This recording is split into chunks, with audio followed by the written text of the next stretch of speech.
Olá, sejam todos muito bem-vindos a mais uma aula sofista. Eu me chamo Isadora Teles, eu sou professora de matemática e nessa aula nós iremos falar a respeito das funções quadráticas, ou, como também são conhecidas, funções do segundo grau. Olha só, os tópicos da nossa aula de hoje são o seguinte: nós vamos começar falando sobre a função do segundo grau, sobre os coeficientes e o gráfico dessa função e, por fim, vamos terminar falando sobre as raízes. Pontos importantes. Essa é a primeira aula de um conjunto de aulas sobre função quadrática. Então, embora aqui seja uma aula com poucos tópicos, eles são tópicos muito importantes, por isso essa aula foi dividida dessa forma. Então, vamos lá. Se você se lembra bem sobre a função afim, se você assistiu a aula sobre função afim, ela é muito importante, você sabe que função é uma lei que relaciona dois conjuntos. A função quadrática ou função de segundo grau, ela tem esse nome de segundo grau por conta do x aqui está elevado ao quadrado. E ela tem essa cara aqui, y é igual a x quadrado mais bx mais c. O que eu preciso que você entenda? Que o a, o b e o c são constantes. E, além disso, o a ele precisa ser necessariamente diferente de zero. Porque se o a for igual a zero, eu corto toda essa parte aqui. E o que eu obtenho a partir disso? Eu obtenho apenas uma função afim, uma função do primeiro grau. Então, o a ele precisa ser diferente de zero na função quadrática. Um exemplo de função quadrática é esse aqui. Y é igual a 2x quadrado menos 5x mais 1.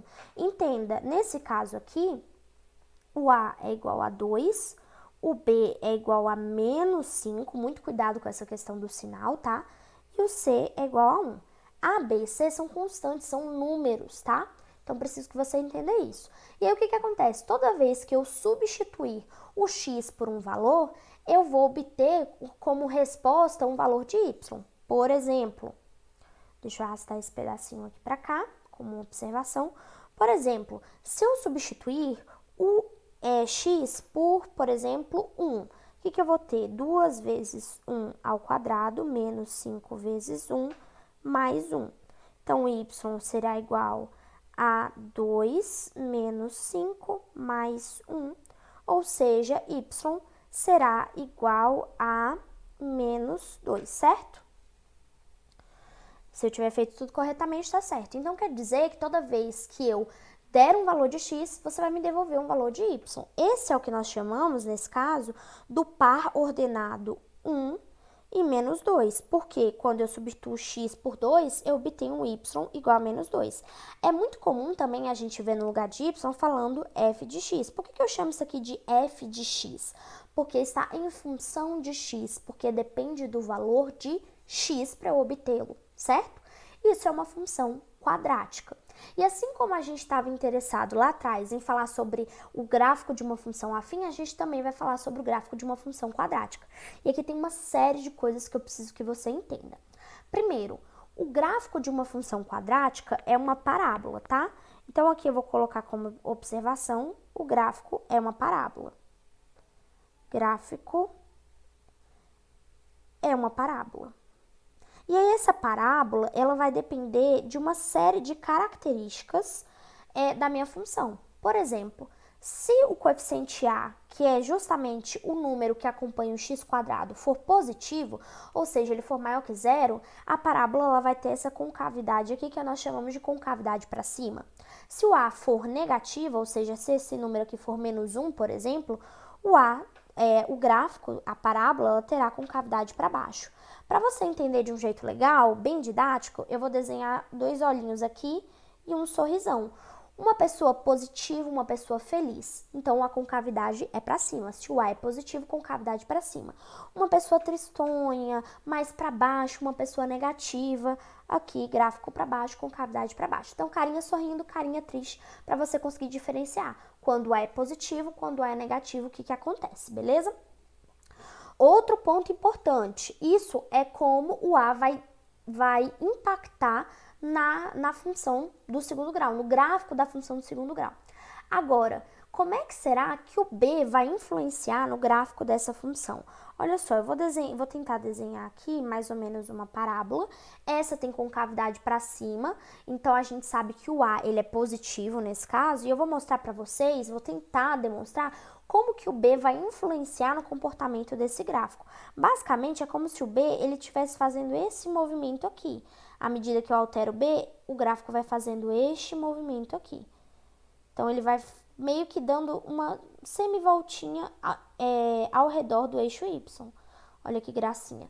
É mais ou menos essa a influência que o B vai ter, dependendo se o B for negativo, se ele for positivo. Então, ele vai fazer essa movimentação aqui em torno do eixo Y.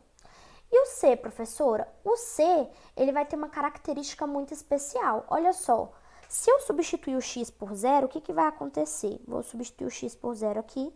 Y é igual a vezes zero ao quadrado, mais b vezes zero, mais c. Ou seja, eu zerei esse elemento, eu zerei esse elemento. O que, que sobrou? Sobrou que o y é igual a c. Quer dizer que toda vez que o x for igual a zero, eu vou ter o valor de c. Ou seja, quando o x for igual a zero, justamente nesse ponto aqui onde eu corto o eixo y, eu vou ter aqui esse valor. Então, esse aqui é o que é o nosso c, beleza? É o valor de c. O c é onde eu vou cortar o eixo y. Nesse caso aqui, o meu c ele é positivo ou negativo? Você sabe me responder isso? Olha só, o c aqui ele é positivo. Por quê? Porque ele está na parte de cima do eixo y. Agora, se eu estivesse cortando aqui embaixo, por exemplo aqui, o meu c seria negativo, beleza? Então, é assim que o A, o B e o C impactam nessa parábola. Para definir a parábola, eu sugiro que você sempre calcule 3 pontos. Então, na reta, a gente só precisava de 2 pontos e por esses pontos passa uma reta. Então, por exemplo, eu tinha esse ponto, ligava os dois, eu tinha uma reta. Na parábola, sugiro que você tenha pelo menos 3 pontos. E aí, que você seja muito esperto na escolha desses 3 pontos. Por exemplo, escolha aqui os pontos específicos, pontos que você consiga delimitar, por exemplo. Por que eu digo isso? Agora vamos falar especificamente sobre as raízes. Antes eu vou voltar aqui. Lá atrás, quando a gente fala de função afim ou função do primeiro grau, ou qualquer tipo de função, toda vez que eu te perguntar qual é a raiz da função, quer dizer que eu quero que você me identifique quais são os pontos onde eu corto o eixo x. Aqui eu tenho um eixo y, o corte no eixo y é o c, lembre-se disso, mas o corte no eixo x são o que nós vamos chamar de raízes. Então, isso aqui é uma raiz e isso aqui é outra raiz. Ou seja, é onde eu corto o eixo x. Professora, como é que eu faço para achar os valores das raízes? Muito simples, olha só. Aqui nós temos uma função do segundo grau. Y é igual a x² mais bx mais c. Para eu achar as raízes, o que eu preciso fazer? Eu vou substituir o y por zero, porque justamente quando o y é igual a zero, olha aqui, y é igual a 1, igual a 2, 3, 4, menos 1, menos 2, menos 3, menos 4. Onde é que o y é igual a zero? Nesse ponto aqui. Então, eu vou substituir o y por zero e vou ver aonde que está batendo aqui. Então, como é que eu faço para achar as raízes? Substituo y por zero, ou seja, eu vou sair de uma função e vou entrar numa equação do segundo grau. Como é que eu resolvo uma equação do segundo grau? Simples, fórmula de Bhaskara. Temos também a opção de soma-produto. Temos também a opção, se for uma equação incompleta, de resolver de forma mais direta ou por fatoração, enfim. Aqui, vou falar especificamente da fórmula de Bhaskara, que é dada por essas duas partes, né? Menos b mais ou menos raiz de delta sobre 2a, onde o delta é b ao quadrado menos 4ac. O delta, na função do segundo grau, ele é muito, mas muito, muito importante. Por que ele vai ser importante? Nós já falamos que o gráfico, ele é uma parábola. E aí ela pode ter concavidade para cima, concavidade para baixo. Nós falamos das raízes. O que é uma raiz mesmo? É justamente aonde eu corto aqui o eixo x. Agora, e se eu não cortar o eixo x? Será que eu vou ter raiz? Como é que funciona isso? Então, eu vou mostrar para vocês agora. Quem é que vai me determinar isso? Seguinte, eu tenho 3 situações. E essas 3 situações, elas vão ser ditadas pelo delta. Então, o que acontece? Toda vez que o delta for maior do que zero, quer dizer que o gráfico ele vai cortar o eixo X, e aí eu estou demarcando aqui ele um pouco mais forte para vocês conseguirem visualizar legal. Ele vai cortar o eixo X em 2 pontos, aqui e aqui. Isso quer dizer que eu vou ter 2 raízes. Agora, se o meu delta, e aí eu vou dar um zoom aqui para vocês visualizarem bem, for menor do que zero, quer dizer que eu não vou ter nenhuma raiz. Olha que o eixo X, a minha função, ela não está cortando o eixo X em nenhum ponto. Agora, terceiro e último caso é esse daqui. Observa bem esse caso, quando delta igual a zero. Olha o eixo X bem aqui. Olha o gráfico da minha parábola bem aqui. Olha exatamente onde ele corta o eixo X. Ele corta em exatamente um ponto. Quando a gente fala sobre as raízes de uma função do segundo grau, preciso que você entenda o seguinte, que o gráfico de uma função do segundo grau ele é uma parábola que pode se comportar de diversas maneiras. Por exemplo, nesses 3 exemplos que eu trouxe aqui, o A é maior do que zero. O A é maior do que zero, ele é positivo. Como é que eu sei disso? Porque a minha parábola está aqui sorridente. Minha parábola está aqui bem sorridente. Então, eu tenho casos específicos que vão ser ditados pela posição desses coeficientes, etc. O delta é muito importante para eu entender se essa função vai ter raízes ou não. E se ela tiver raízes e se ela não tiver, como é que a minha função vai se comportar? Então, a gente precisa entender isso. Primeiro ponto, o gráfico é uma parábola. Essa parábola, os coeficientes dela vão nos dar diversas informações, e o delta, para achar as raízes, vão me dar outras informações. Vou fazer um resumo esquemático aqui para vocês. Observa aqui o que nós temos. Nós temos o caso onde A maior que zero, onde o A menor que zero. Logo de cara, o que eu vejo? Que se o A for maior do que zero, todas as minhas parábolas aqui estão com concavidade para cima. Olha o sorrisão aqui, o sorriso da gata. Ok, beleza. Então, isso é o caso onde o A é maior que zero. Agora, vamos olhar especificamente para o delta. O delta aqui, nesse primeiro caso, ele é maior do que zero. Quer dizer que eu vou ter 2 raízes, ou seja, quer dizer que eu vou cortar o eixo X em 2 pontos, aqui e aqui. Lembra que eu falei que o C me dizia onde o gráfico corta? Olha aqui, que interessante. Aqui o C, ele é positivo. Além disso, quando a gente fala de parábola, a gente pode falar também sobre esse ponto aqui, que é um ponto especial.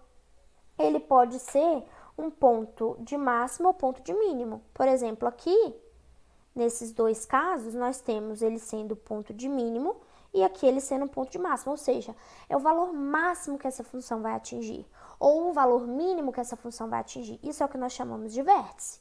Então, aqui, seguindo um pouco mais adiante essa análise do gráfico, nós temos um exemplo onde o delta é maior que zero, onde o A é maior que zero, onde o C é maior que zero. O que eu posso dizer? Que eu tenho 2 raízes, estão aqui, e que eu tenho um ponto de mínimo, que é o vértice. Toda vez que o A for positivo, como a parábola vai estar sorrindo, eu vou ter um ponto de mínimo aqui, ok? Olha o segundo caso, delta igual a zero. O delta igual a zero significa o quê? Significa que eu só vou ter uma raiz, ou uma raiz de multiplicidade 2, ou 2 raízes iguais. Olha ela bem aí. E por coincidência, essa raiz é igual ao ponto mínimo, que é o vértice. Olha o C aqui aparecendo, cortando o gráfico, perfeito. Aqui o A é positivo, delta igual a zero. Olha o tanto de possibilidade que a gente tem. Terceira possibilidade. Nós temos o delta menor que zero. Delta menor que zero quer dizer que eu não vou encostar no eixo X. E realmente, não temos nenhuma raiz. Nesse caso, nós não temos raízes. Ou seja, eu não corto o eixo X. O vértice aqui é um ponto de mínimo. E olha o C aqui novamente positivo. Legal, né? Isso tudo é um estudo que eu estou fazendo olhando apenas para os coeficientes da função. Agora, se o A for negativo, o que muda? concavidade para baixo. Aí agora eu não vou estar falando mais de um ponto mínimo, eu vou estar falando de um ponto máximo, por exemplo, nesse vértice, né? Ver o que nós chamamos de vértice. E olha só, vamos analisar cada caso aqui. O A negativo e o delta maior do que zero. Se o delta é maior do que zero, eu tenho duas raízes. Olha que maravilha, as duas raízes aparecendo aqui. E nesse caso específico, professora, quer dizer que sempre o C vai ser negativo se o A for negativo? Não, não quer dizer. Eu posso ter, por exemplo, eu vou tentar desenhar aqui ao lado para vocês visualizarem. Esse caso aqui. Olha só, é uma parábola, o C aqui é positivo, o A é menor que zero, eu tenho duas raízes, significa que o meu delta é maior que zero, e eu tenho um caso completamente diferente desse outro. Olha o tanto de informações que uma função, uma parábola, uma função de segundo grau nos dá. Próximo caso. O caso onde a minha função tem o A negativo, coeficiente de x quadrado negativo, e o delta é igual a zero. O que acontece quando o delta é igual a zero? Eu estou encostando só em um ponto. E esse ponto coincide com o vértice. Que maravilha. Olha o C aqui do lado. Perfeito. Terceiro e último caso. Vamos lá. O A é negativo e o delta é menor que zero. O que acontece com o delta menor que zero? Eu não cruzo o eixo x. Ou seja, eu não encosto no eixo x, eu não tenho nenhuma raiz. O vértice está bem aqui, ele é um ponto de máximo. Olha o C aparecendo aqui. Então, aqui para vocês são alguns exemplos de como os coeficientes vão alterar aqui o comportamento de uma parábola. Então, é isso que eu tinha para mostrar nessa aula inicial. Ainda teremos outra aula sobre função quadrática. E é isso. Um beijo e até a próxima aula.